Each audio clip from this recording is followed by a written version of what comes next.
নমস্কার। কবিতা কেউ কথা রাখেনি, রচনা সুনীল গঙ্গোপাধ্যায়, আপলোড এমি শাহিন। কেউ কথা রাখেনি। 33 বছর কাটল, কেউ কথা রাখেনি। ছেলেবেলায় এক বৈষ্ণবী তার আগমনী গান হঠাৎ থামিয়ে বলেছিল, শুক্লা দ্বাদশীর দিন অন্তরাটুকু শুনিয়ে যাবে। তারপর কত চন্দ্রফুক অমাবস্যা কেটে গেল, কিন্তু সেই বৈষ্ণবী আর এল না।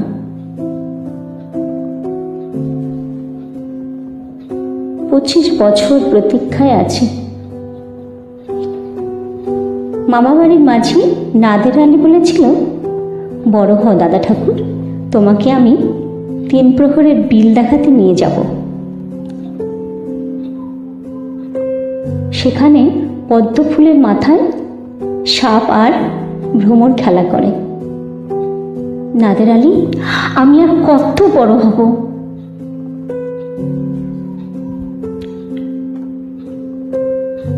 আমার মাথা এই ঘরের ছাদ ফুঁড়ে আকাশ স্পর্শ করলে তারপর তুমি আমায় 3 প্রহরের বিল দেখাবে?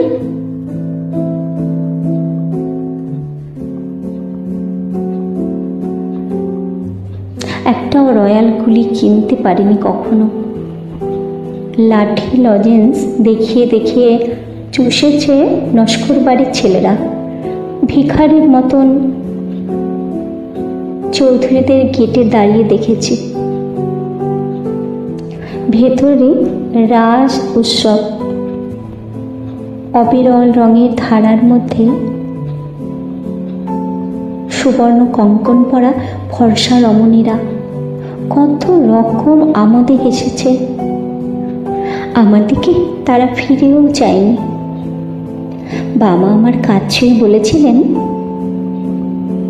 দেখিস একদিন আমরাও। বাবা এখন অন্ধ, আমাদের দেখা হয়নি কিচ্ছুই। সেই রয়্যালগুলি, সেই লাঠি লজেন্স, সেই রাজ উৎসব আমায় কেউ ফিরিয়ে দেবে না। বুকের মধ্যে সুগন্ধি রুমাল রেখে করুণা বলেছিল, যেদিন আমায় সত্যিকারে ভালোবাসবে সেদিন আমার বুকেও এরকম আতরের গন্ধ হবে। ভালোবাসার জন্য আমি হাতের মুঠোয় প্রাণ নিয়েছি।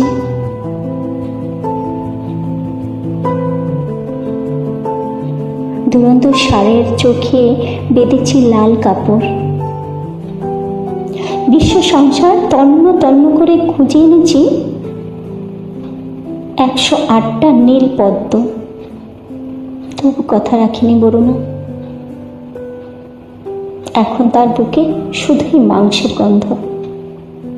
এখন সে যে কোনো নারী, কেউ কথা রাখুনি। 33 বছর কাটল,